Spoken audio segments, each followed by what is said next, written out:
new LinkedIn Hiring Pro can't undo your last hire, the no-show. Who set you back because they didn't show up on day one, or day two, or ever again. And now your product launch is delayed because you're talking to alien abduction podcasters to track them down. But LinkedIn Hiring Pro can help make sure your next hire sticks. In fact, businesses who use LinkedIn are 24% less likely to reopen a role in the next 12 months. Hire right the first time with LinkedIn Hiring Pro. Post a free job today at linkedin.com/quality.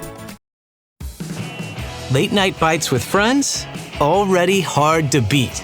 That first too hot bite of fries you couldn't wait for, followed by ice cold Pepsi. Now that hits different. Suddenly, the energy kicks back in. The night goes longer, and the laughs don't stop. Because Pepsi brings out more flavor, more fun, and more of the moment. Food deserves Pepsi. Grab a Pepsi Zero Sugar today.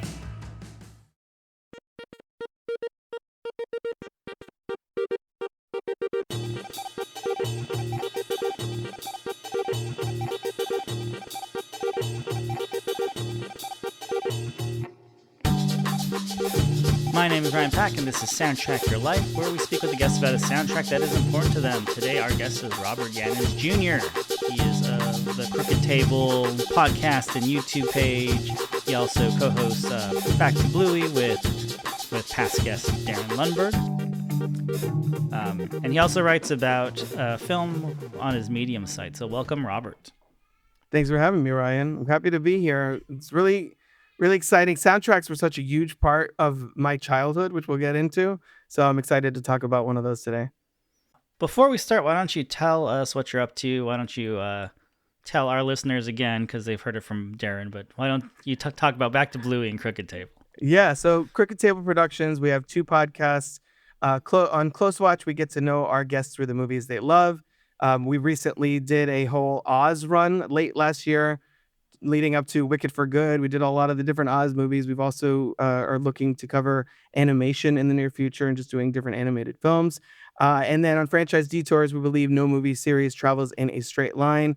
We recently did the Superman films, leading up to the release of last year's James Gunn Superman. We're looking to do the Toy Story films next, kind of coinciding with Close Watch's coverage of animation. Both those shows have been kind of on a mild hiatus this year because I'm focusing on other things, including the Crooked Table YouTube channel. We've been covering the films of Mel Brooks, going through one movie at a time, posted every month. It's like an in-depth conversation, kind of leading up to Spaceball. Spaceball is the new one, also sort of in honor of his 100th birthday, which recently took place. And then, as you mentioned, on Back to Bluey, Darren and I talk about the animated series Bluey, as dads, as pop culture fanatics, kind of digging into that show one episode of a time, bringing on guests sometimes to talk about episodes.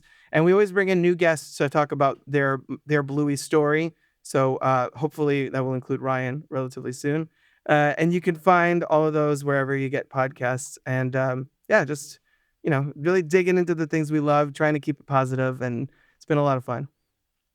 Yeah, and definitely check those out. We'll put links to our show notes, to Crooked Table, to Back to Bluey, to Robert's writing. Definitely check them all out.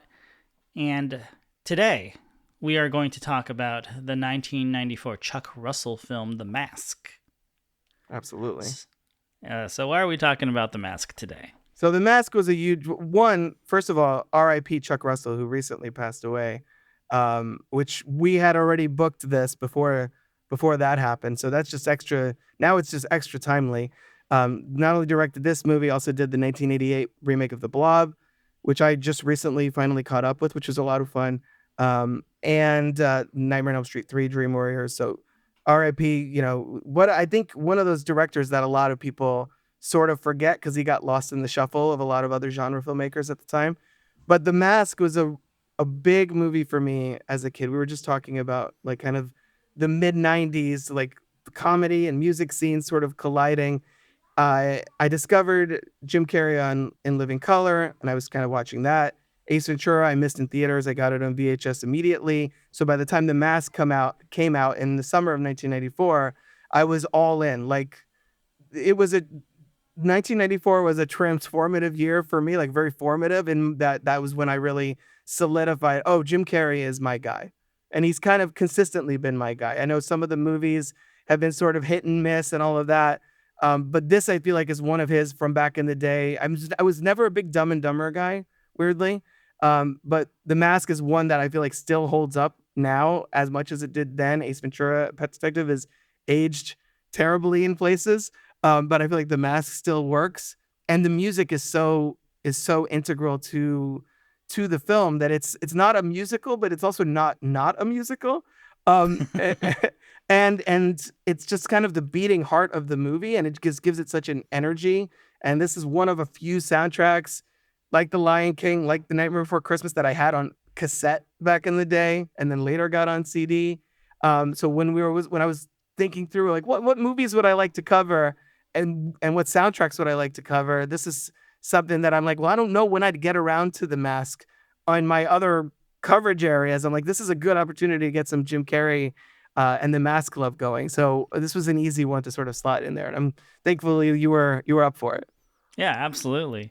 And I think you and I are around the same age, so I was also very excited about The Mask when it came out, but I don't remember clocking it as like a soundtrack movie until I rewatched it. I was like, oh yeah, there's a lot of music in this movie, but there's also a lot of music that is on the soundtrack that they basically just shoved in the end credits. Yeah, classic 90s soundtrack philosophy, right? Just like music from and inspired by. Yeah, there's a lot of that. Because I remember watching, I'm watching the movie in preparation for recording, and I'm paying extra attention to when music pops up. I mean, obviously, Cuban Pete, you can't avoid Cuban Pete or the big dance number. But I was like, where's this Toni song? Where's this Xscape song? Where's Harry Conick Jr.? Yeah. And they all end up in the end credits. And I was like, okay, good, because I thought I was crazy. I was like, where I missed these songs. Yeah. Where these songs go. And the soundtrack track listing is not chronological. So, no. So anyways, so that was a fun fact. Like Spawn, they just shoved a bunch of songs in the end credits. Yeah. I mean, there's a lot of people that worked on this movie because, the special effects at the time were very groundbreaking. Absolutely. Done by ILM, Industrial Light and Magic. Which kind of links your episode with Darren's, because Darren did Empire Strikes Back. Very tangentially connected. Yeah, I was going to say, not exactly the similar films, but yes, I guess visual effects wise, both kind of driven by it. And yeah, it's funny too, because even when I had the soundtrack as a kid, I would be like, where's that Vanessa Williams song from? It's like, oh, it's playing on the car radio in the final scene of the movie when they drive up to like the pier. The gala Spoilers thing. for The Mask. Spoilers for a 30-something-year-old movie. When they throw the mask off the side of the railing, when the car drives up, you can hear, "You will be my baby," like very briefly in the background before they turn the radio off. So they snuck it in there. But yeah, some of them are barely in the movie, and then some of them it's like the entire focus of the scene. So, Rob, I don't want to put you on the spot, but were you a 90s swing revival fan? I think tangentially, like kind of, like we were sort of mentioning beforehand. Then you had like Zoot Suit Riot and like Brian Setzer's like Jump Jive and Wail and some of those things back in the day. And I was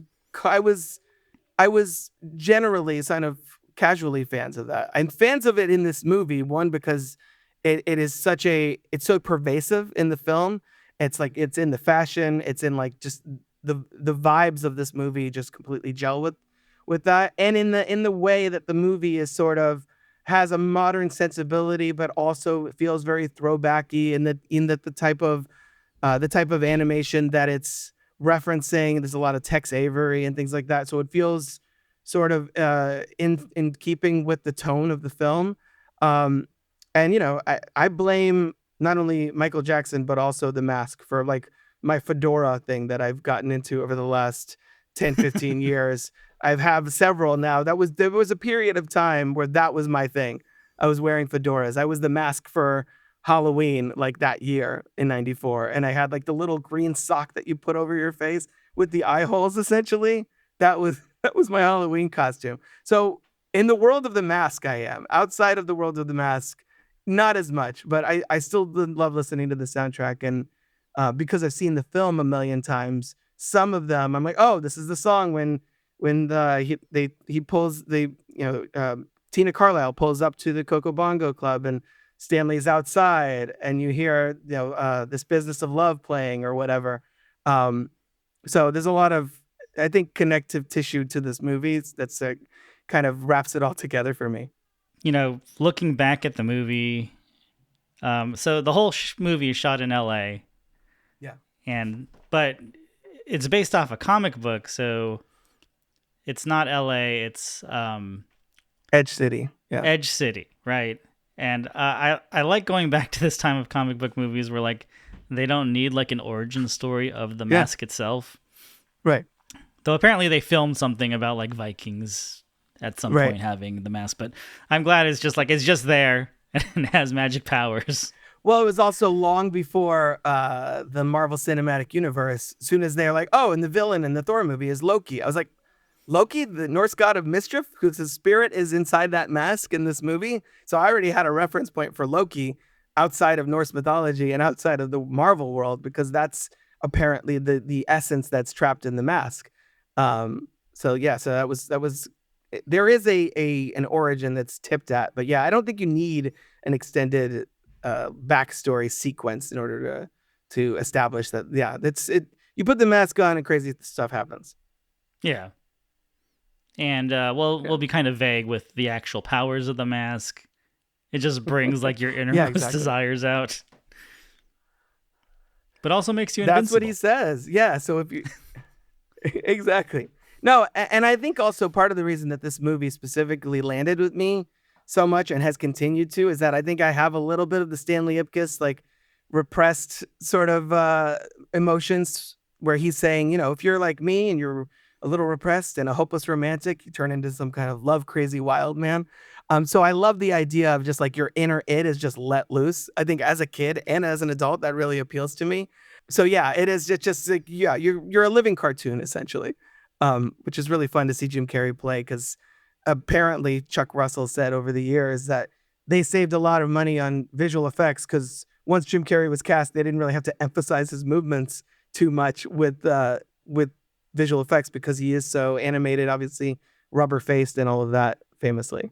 Even in his best dramatic role, in my opinion, which is Eternal Sunshine of the Spotless Mind, there's a scene at the beginning of the movie where he's just waking up and he like kicks off his blanket, and he kicks it off in a way that only Jim Carrey would kick off a blanket.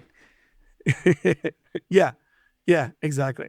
He can do a subdued performance, but he can't completely like exercise like the big animated movements out of his repertoire. Yeah. Yeah.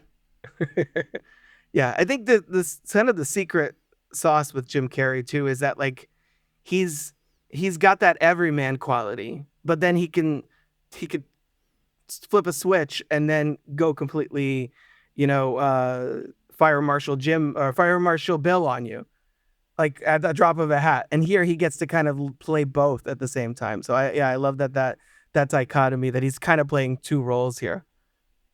Yeah, and so Chuck Russell wanted Jim Carrey, but I guess when they were making the movie, Ace Ventura hadn't been released yet and become the big smash that it was. And this is Cameron Diaz's first film, just period. Mm-hmm. Yeah. And so producers didn't want either of these leads in the movie. I know, isn't that crazy to think? In researching this episode, you come across all of the comedic actors at the time that were sort of in the conversation for this, and it's a million different, like Martin Short and Rick Moranis I saw several times come up, Steve Martin, like all these different people, and I'm like, I could see some of that working, but so much of this movie is just Jim Carrey let completely off the leash that it's hard to picture what this movie would look like. And then the source material, the comics from Dark Horse, are not comedies at all. Like it's very dark and it's very violent. And if anything, if they're comedies, it's dark comedy. It's just like he would turn into put the mask on and then go on like a killing spree in like over the top comedic ways. So it's closer to like Art the Clown than what we get in this movie. which I think is initially, if I'm not mistaken, why New Line was interested, because they were like, well, we need a new Freddy Krueger, because this also came out the same year as Wes Craven's New Nightmare, which I've covered on Franchise Detours, which marked the kind of the end of the proper run of that franchise. I think they were kind of hoping that would be like their new slasher icon, and then it morphed into a much more family friendly sort of comedy blockbuster, which is crazy to think. And that's also kind of why Chuck Russell is involved, is he has Right. the horror background. Definitely. But this, I believe this movie was being developed for like 5 years, starts and stops with, different drafts, different ideas. So like you said, it was going to be more like a straight up horror film or a horror comedy. Yeah. And then it ends up becoming almost like a romantic comedy, but also a superhero movie, kind of. Yeah, kind of.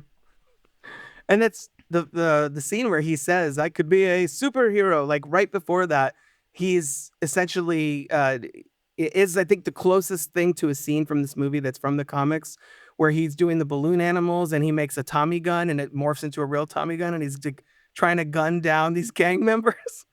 So it's like you get kind of a little hint of what a horror version of this character could be right before he's like, "Oh, I could use this for I could fight crime, protect the innocents, work for world peace." And then he's like, "But first," and then he goes on his gets revenge on the mechanics that ripped him off. Yeah, it really toes that line between, is this guy somebody we're rooting for? Is it an anti-hero? Like where are we exactly? Yeah, so I like that it's sort of an evolution of where the mask stands. He may want to do good for the world, but he gets easily distracted, it seems. Mm-hmm. Absolutely. Gotta stop by the bank. Gotta attack some crooked mechanics, and then maybe I'll save the world. Yeah, I gotta go get the girl first, in the flashiest way possible. He rolls up to the club with like the stretched limo with a handful of cash and just kind of saunters in there with his green face. And then that leads to one of the best musical numbers in the movie, which we'll talk about. Right. Yeah, and I just love how no one really reacts to the green face. Like they'll comment on it, but it's not like how a normal, like, if you were in a normal movie, right, or a normal reality, everyone would go, why is your face green? Yeah. Or they like, "Oh, he's wearing a green rubber mask." I'm like, that looks like a green rubber mask to you? Like at some point, the villain gets the mask and becomes much closer to what the comic book version of the mask would have been, and like basically gives him over to the cops and tucks like just a generic green mask into his jacket. And the cops are like, "We knew it. We knew it was you, Stanley Ipkiss. Look at this green mask." I'm like, he does not look like he's wearing a green mask. That's 4 hours of prosthetics to get Jim Carrey looking like that. Maybe you should try to put the mask on him and see if that matches the masked man that you saw before. Because I don't think it's going to look the same. They're just like on a manhunt for him at that point. So they're just like, "All right, we got our man. Throw him in the cell. We're done." Right. I mean, it's like I said, I like the simplicity of this comic book movie where it's like, close enough. Yeah, pretty much. We don't need an origin story of the mask's power. It's just there.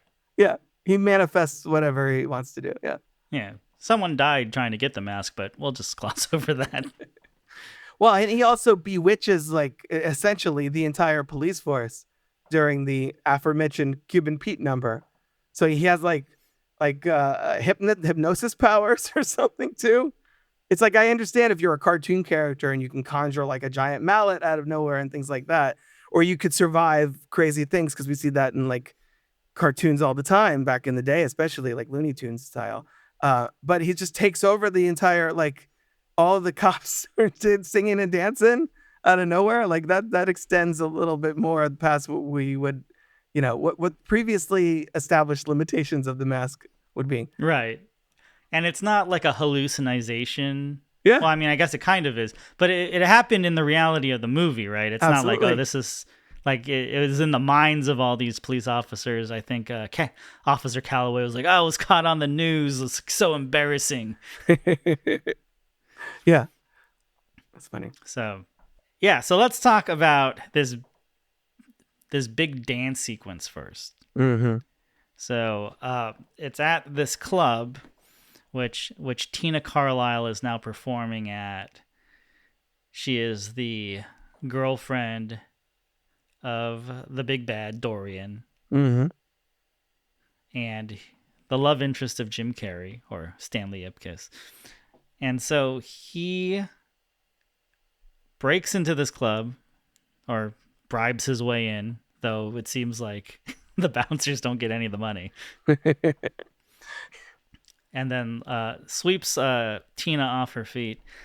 And so there is a band playing, and Stanley transforms them into like a swing band. Like they're kind of more buttoned up, and then he turns them into the Royal Crown Review. Yep. And this is a very 90s trope of bands making cameos in movies. You know, you had the Mighty Mighty Bosstones in Clueless. I believe Cannibal Corpse shows up in Ace Ventura 2. We covered 10 Things I Hate About You, which had Say Ferris and Kay Hanley as like the prom band. We recently covered Big Swingers, which had Big Bad Voodoo Daddy. So they kind of follow this 90s trope of having a real band just show up in the middle of a movie. And it's the Royal Crown Review. And, you know, and they're fitting for this because they are a swing band, and the dance number is very pretty much just like a swing dance. Yeah. It's like a musical number. With some cartoony flair where he like stretches in inhuman ways and throws her in the air and she's spinning around for a while, and just like, yeah, I like the way that it starts out like more straightforward dancing and then kind of becomes more cartoonish as it goes on. But yeah, that's obviously one of the most iconic sequences in the movie. I think they had an animated series based on this film that happened afterwards, and the theme song of that is kind of a clear homage to "Hey Pachuco," which is the song that's plays during that number.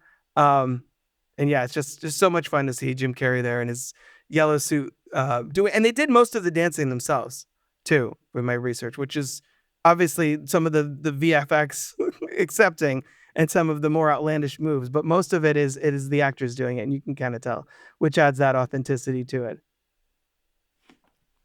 Yeah, I always love when he stretches his neck out to grab the rose from the vase. Yeah. Yeah, and it's iconic. And to think of this as a comic book movie, like, man, Marvel should throw in some like dance sequences. Yeah, right? Yeah, just in the middle of Endgame. I think they're burned. I think they're burned when Sony tried it in Spider-Man 3. There's and it's not even the James Brown dance. That I kind of mildly defend, because I'm like, he's on his black suit thing and he thinks this is cool, and the joke is he's still Peter Parker, is still a geek going out there Saturday Night Fevering down the sidewalk. But later on in the movie, he's jumping up on tables and stuff. Very The Mask kind of inspired in Spider-Man 3. And I think that's maybe where Marvel was like, maybe not so much dancing. We'll do like a dance battle in the Guardians movie, but that's about it. Yeah, that's true. I mean, I guess The Mask really does have some Sam Raimi elements in it. Yeah. Yeah. I also picked up on when Dorian has captured Stanley and they go to at the newspaper at the newsprint factory. Yeah. And they're gonna like basically put him through the rollers. And I was like, oh, it's Who Framed Roger Rabbit. Yeah, absolutely. Oh, another seminal movie for me. And it's also funny too, during that sequence, there's a deleted scene where Dorian would have thrown Peggy into the rollers, and then there was a whole, like, you see her like squished face like on the newspapers and the headlines like, oh, reporters killed in the printing factory or whatever, and they cut that because they're like, that's a little too dark, let's rein it in a little bit. But I think that's one of the instances where the tone of the source material almost seeped into the movie, and then they just kind of like, let's dial it back. Yeah. I mean, I think in one of the previous drafts, so Mike Werb is kind of the main writer of this version of The Mask. Mm-hmm. But before, there is a version by, what's his name? There was a different writer who has a story by credit, Mark Verheiden. So he has a story by credit on the movie, and I guess his had a little bit of raunchier humor, which is kind of funny because the movie is plenty raunchy. But I guess he had like some more like sexual assault sort of gags, and probably best they did not stick with those.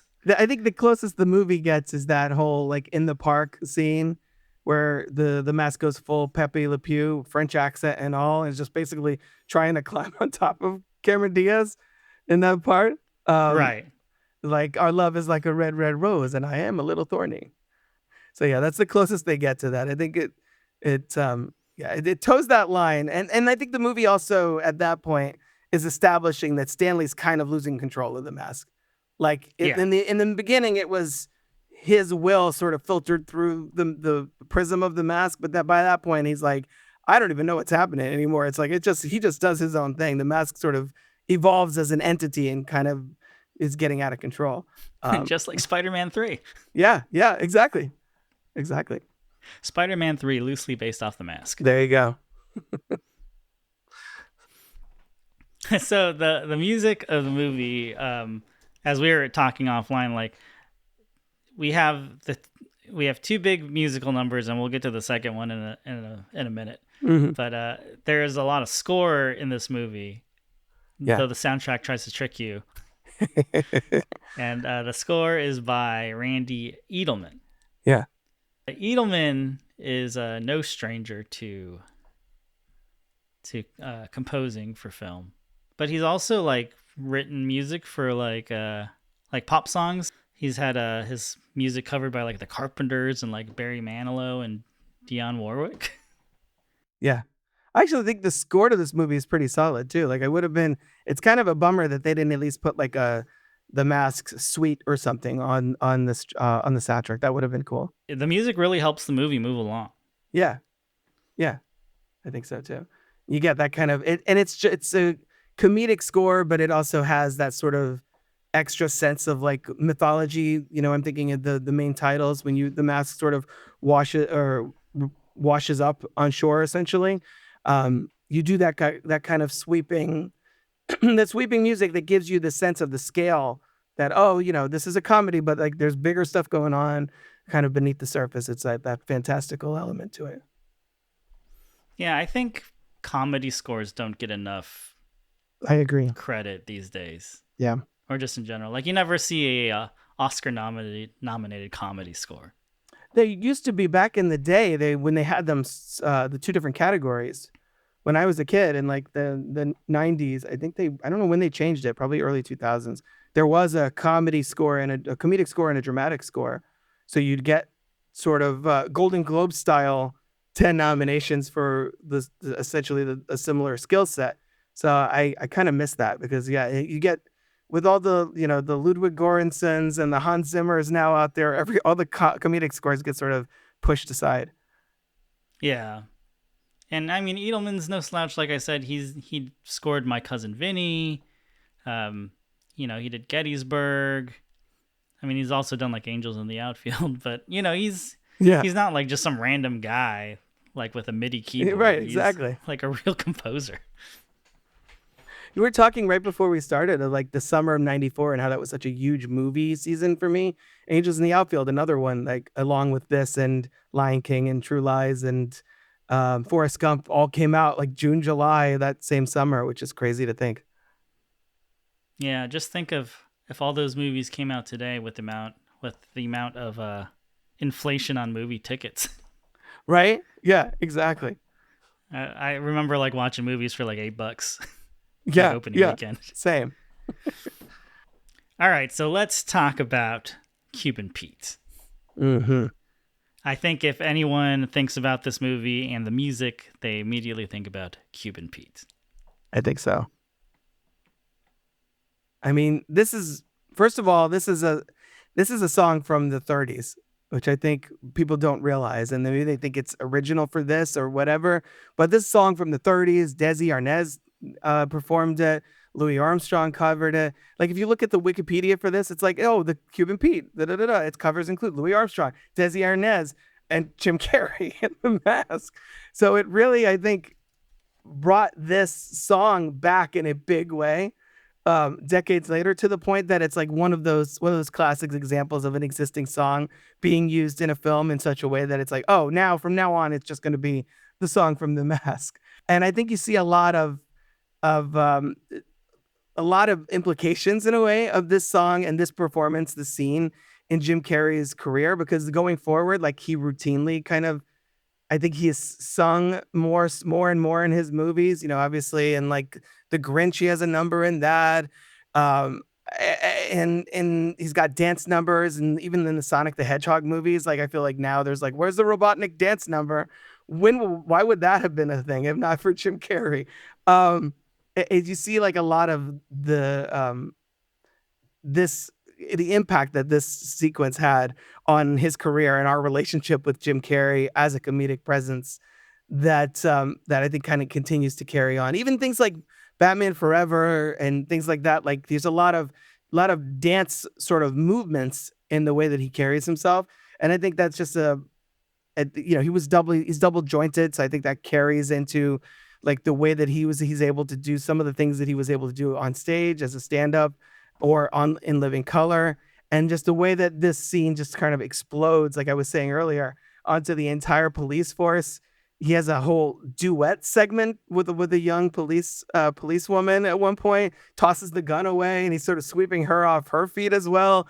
It's just a really, really fun number to see him kind of take control in that way. And I think it's, as a burgeoning Jim Carrey fan, I can only imagine, you know, young Rob just being like, oh, this is my religion. Like this is who I am now. Fully all in, all chips are pushed in for Jim Carrey and whatever he does next. Running a small business means I wear lots of hats. When I put on my hiring hat, I can count on LinkedIn Hiring Pro to make it easy. LinkedIn Hiring Pro helps manage my hiring workflow, puts my job post in front of a unique network of professionals, and matches me with the best candidates for my business. I can also share my job with my network. No other job site lets me do that. No wonder most small businesses say they'd use LinkedIn Hiring Pro again. Hire right the first time. Post your job for free on LinkedIn today at linkedin.com/quality. Yeah, I mean, even in Dumb and Dumber, he's got that little Mockingbird song with Jeff Daniels. Yeah.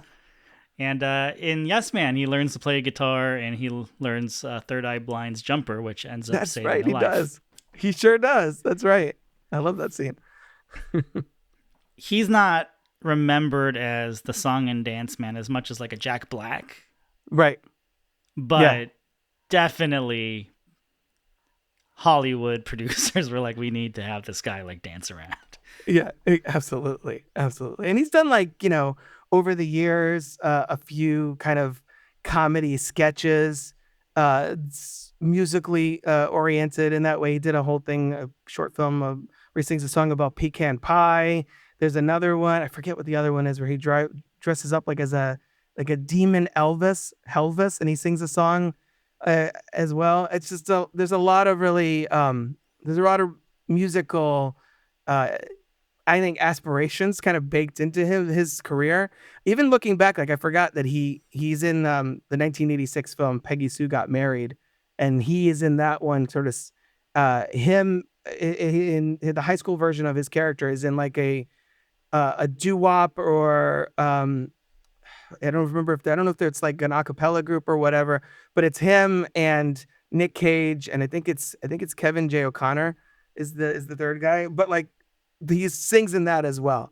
So I think it's definitely, and he's got some measure of talent in that regards too. So it's like, in a way, it's almost like, well, why has Jim Carrey just been like, screw it, I'm going to do a musical? Like if they announced, the news recently dropped that he's going to be in the Jetsons live action movie, which has been sort of rumored for a long time, but now seems to be confirmed. Like, why don't we just so I want to see, you know, George Jetson, assuming that's who he's playing, dance around. Like I think there's a strong possibility we're going to see that. Well, they have that Eep Op Ork Ah Ah song. Yeah. From the cartoon. Like they got to throw that in there, and he's got to dance with somebody, right? Exactly. As Jim Carrey himself, I don't know if you've seen this. There was an episode of SNL where he's not even the host, and the Foo Fighters are the musical guests, and they're playing the song "Times Like These." And in the middle of the performance, he runs on stage and starts playing his leg like a guitar. I don't know if you've seen this. I probably have. I have to go check it out again now. And so he for like the last minute of the song, runs on stage, rocking out with the Foo Fighters by using his leg as a guitar. And then like the song ends, and as they're cutting to commercial, you just hear Dave Grohl be like, "Thanks, Jim." That's awesome. Yeah, it's great. And it's not like he was the host and he wanted to join up. He was just like there to watch the show and decided to be part of it. It was like from 90, I'd say it's from like 94 probably till like the mid 2000s.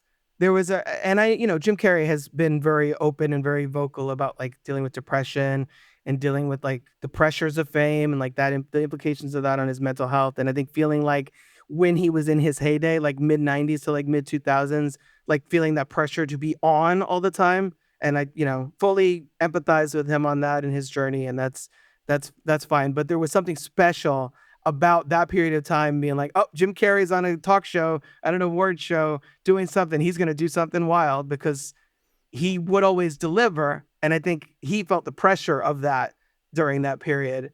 But as a fan, you always knew that he was going to go above and beyond. And I think the SNL is a perfect example. You're like, well, why is he even here? Let alone jumping on stage and kind of adding to the performance. Talk about main character energy. Like he's really putting it in there. And I think it's really great to it was really fun to live through that era of his career where he was just like so all in. Yeah. But I'm glad that like he's in a better place now too. Absolutely. I hope that came across what I was saying. Like, yeah. A lot of people are like, he shows up to award shows or events and he's like, none of this means anything, blah, blah, blah, blah, and all that. And everybody's like, well, Jim Carrey lost it. You see in the comments and stuff. And I'm like, it kind of sounds like Jim Carrey's got it figured out. He's like, yeah, we're celebrating each other. We're all multimillionaires, but also, does that really where happiness comes from? Like, I really applaud him for kind of, centering himself. And it sounds like he's really gone through, a self-actualizing sort of journey over the years. So I'm so fully supportive of that. Yeah, I mean, at the rate he was going at, there was a very strong possibility he would have crashed and burned if he didn't pull himself out of that. I think so. And you hear stories about like him dealing with like the strain of playing the Grinch because of the makeup and the prosthetics and the contacts, the toll that like basically turning himself method for Andy Kaufman kind of took on him back in the day. And then also the weight of, you mentioned Eternal Sunshine, the weight of that, because he had just gone through a breakup with, I think it was Renee Zellweger around that time. And so he was really identifying with the character in a way that I think really impacted his performance in his personal life. So yeah, it's interesting to go back and be like, well, this is where Jim Carrey started, where we started, where we are now with Jim Carrey. It's been an interesting ride, twists and turns, just as a fan, kind of rooting for him the whole time. Yeah. And it's funny. I remember talking to maybe some parents at a birthday party, and they were like, is the Sonic the Hedgehog movie any good? Like, my kids want to watch it. And I was like, well, Jim Carrey is Dr. Robotnik. And they're like, oh, he'd be so good as Dr. Robotnik. He's so good as Dr. Robotnik that those are like the only movies he's doing these days. Like for the last decade, that's kind of what he's been doing. And I mean, I think, you can kind of understand why, because like I said, where he is personally, but then also those movies, he just gets to be crazy. Like, and most of his scenes are with the actor that plays Agent Stone or with CG characters. So I feel like it's a lot of it is just Jim Carrey on a green screen, kind of being silly and then getting paid for it. Like, sign me up if I'm Jim Carrey. But I love that it's still like a huge selling point. Like Jim Carrey's Dr. Robotnik. Ooh, he'd be good at that. Well, we're talking about how the swing revival and sort of how the Mask soundtrack is a real moment in time. The fact that the Sonic the Hedgehog movies are really more marketed at people who grew up with the games, who grew up in the mid-90s. The soundtrack is just full of 90s jams.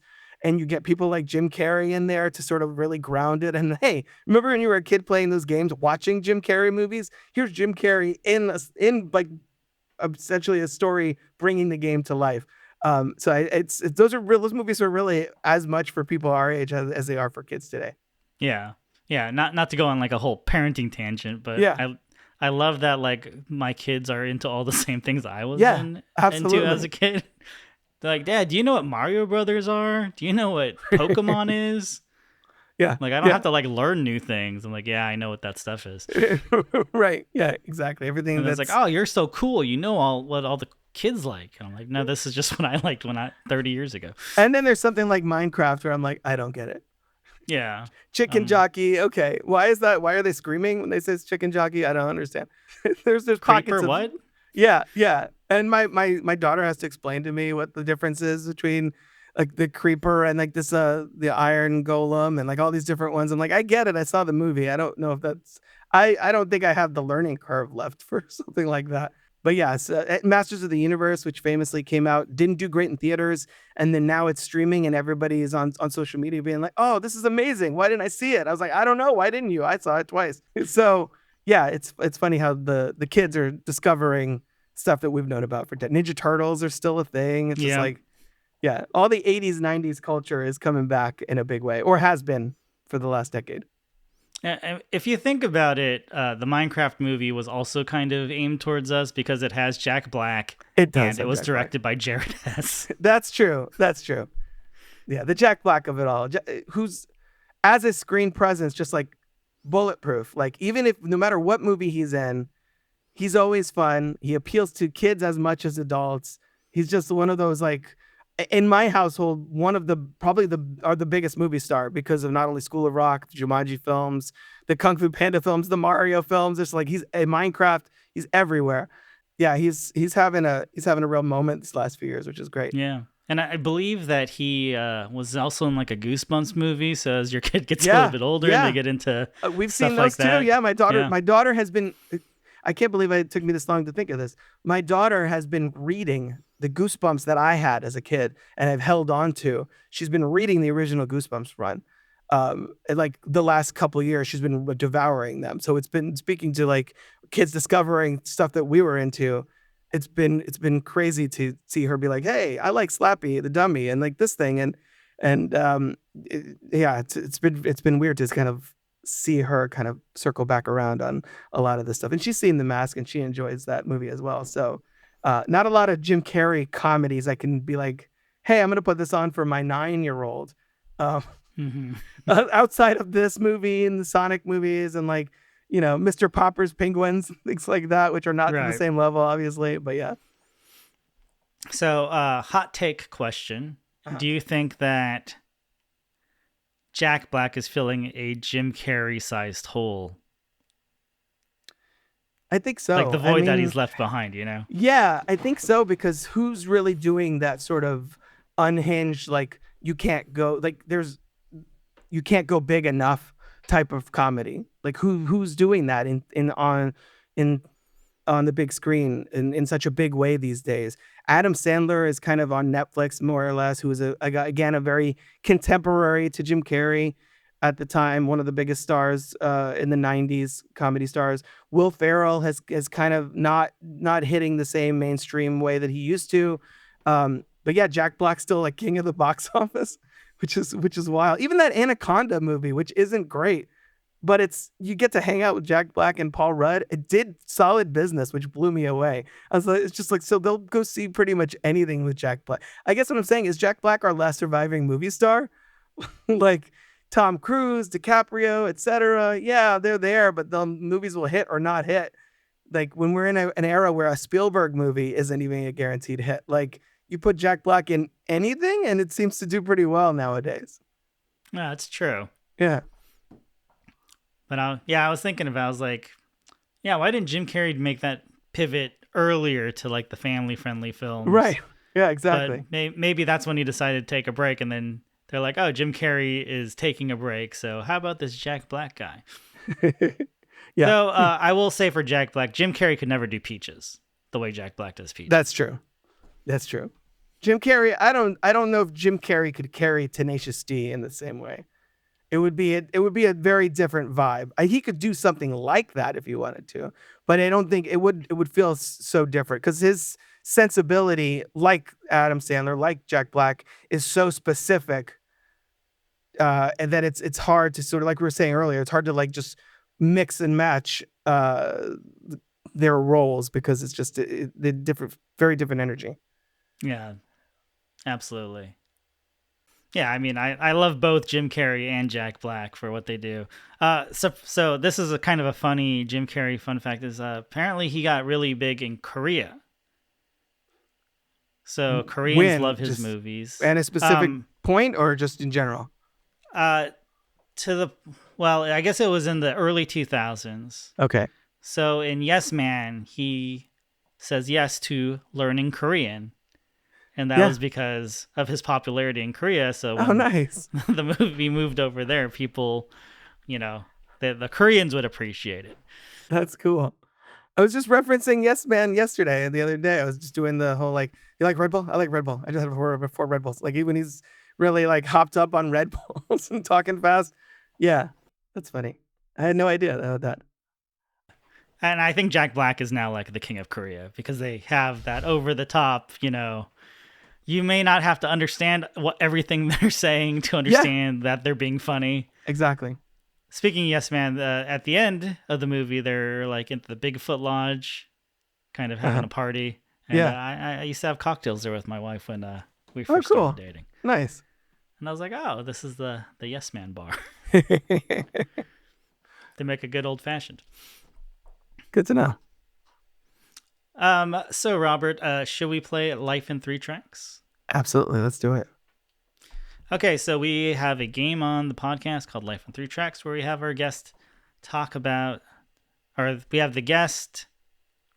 we have our guest pick a song for a montage scene, an action scene, and a romance scene if they were making a movie based on their life. So which scene do you want to soundtrack first? So this was an interesting proposition in several ways. Well, one of which I'm kind of doing a trilogy of novellas that are largely autobiographical that I've had in my head for decades, and that I have sort of been quietly soundtracking with Stevie Wonder songs. And I'm gonna take this exercise. I'm gonna completely step away from that and do different things. So I'm kind of like, ooh, extra challenge. So action scene. I was really trying to think over what kind of music really has that energy that like would fit any kind of action scene. Like, and so I landed on B.O.B. Bombs Over Baghdad by Outkast, which to me is just one of the most joyously frenetic songs that any playlist I've made over the years for like working out or just hyping yourself up when you're heading out to hang out with friends or whatever, like that has to be on there. I love the rhythm. I love the flow, the way that Andre and Big Boy sort of bounce back and forth on each other. It's just, I think one of their like underrated songs that you don't hear nearly as much of now. I think if you turn on the radio nowadays, you'll still hear like Miss Jackson or Rosa Parks. And I'm always like, where is Bombs Over Baghdad? Like I need more of that song in my life. Yeah, great pick. Yeah, thank you. Montage. That's tricky because I'm always like, well, what kind of montage? Well, that you get to pick the kind of montage. There's a lot of different kinds of montages. If I'm talking about like, because my stories are, especially the first one, very coming of age. So I'm going to pick a song that most people probably haven't heard, called State of Mind by an artist named Raul Madan. And he's very much, I saw him in concert like 2006 or something now. And he was promoting this album, and he's very much a combination of like a Stevie Wonder and a Donny Hathaway sort of vibe. And so the song is all about sort of changing your perspective, changing your state of mind. So I'm kind of thinking it would apply to some kind of coming of age, like trying to get yourself together, build up your, hype yourself up kind of a montage. I definitely recommend people check out that album, actually. It's also called State of Mind. It's a great album by Raul Madon. Okay. And then for a romantic scene, I'm going to go with my wedding song is by this artist, but it's not this song. But I also have a particular love for this song. I'm going to go with I'm Yours by Jason Mraz. Just a classic song from, late 2000s that I've done in karaoke when I was doing karaoke regularly, that just has just those warm vibes, just like great, just drive around in the summertime, holding hands with your significant other kind of energy to it. So that's what I'm going to pick for that one. Very cool. 3 songs that no one has picked on our podcast before. So awesome. Great job. I mean, you can pick whatever, like it doesn't matter, yeah. but I had other ones. I had a lot of things I was considering for this because it's your life. What songs do you want to put on the soundtrack of your life? It's a big challenge. Yeah, it's a fun exercise, right? Yeah, absolutely. So let's recap. You had for your action scene, you had Bombs Over Baghdad by Outkast. Yep. And for your montage scene, you had State of Mind by Raul Madon, Midon. Yeah. Raul Madon. And for your romance scene, you had I'm Yours by Jason Mraz. Yep. Very cool. Well, thank you for being on the podcast, Robert. Yeah, thank you for having me, Ryan. This was a blast. And yeah, I had a lot of fun talking about The Mask and the Swing Revival once again. Yeah, absolutely. And the thing too, I don't love that it's kind of The Mask soundtrack erasure. Like it's not on Spotify, so I have the CD, but I don't have an abundance of CD players in my house anymore. So I'm just like listening to the tracks on YouTube. Definitely track down the soundtrack if you haven't, because some of these songs are. We didn't even mention, like I said, This Business of Love by Domino, Let the Good Times Roll by Fishbone, Straight Up by the Brian Setzer Orchestra, like really fun, including a song sung on screen by Cameron Diaz, but clearly not sung by Cameron Diaz. The vocalist is Susan Boyd. It's just a really fun soundtrack. And yes, there's a couple that you will watch the movie and then be like, wait, where was that song? But I feel like some of them really emphasize key moments. So I definitely recommend people to check out the soundtrack to The Mask because I feel like it's under-discussed. Yeah, and as just detached from the movie, there's a lot of good songs on it. Yeah. And if you stay for the credits, you'll get Xscape, Harry Conick Jr., and then Toni, Toni. Yeah. It's the 90s when you're getting both Xscape and Toni, Toni. Yeah, with Harry Connick Jr. Harry Connick Jr. And I had in my notes, Harry Connick Jr. walked so Michael Bublé could run. And Michael Bublé, who I'm a huge fan of, but it's like Harry Connick Jr. was like the Bublé of that time. Oh, absolutely. Yeah. Didn't he have his own show at one point? I think he did. Like a talk show? I think he did. He was everywhere. Yeah. And I don't even remember. I've seen this movie a million times, and even I don't remember where his song is in this movie, other than the credits. I think it is just the credits. Yeah. Yeah. Poor Harry Connick Jr. I'm sure he's okay. Yeah. Okay. So, Robert, if people want to follow you on social media, how can they do that? Yeah. So you can find me on Blue Sky, Instagram, and Threads at Crooked Table. You can also find Back to Bluey on Facebook and Instagram and Threads at Back to Bluey. Very cool. And we'll have the links to those in our show notes as well. And keep your eyes out, or keep your ears out, because perhaps I will be on Back to Bluey one of these days. Absolutely. We'll make it happen. Yeah. Teaser.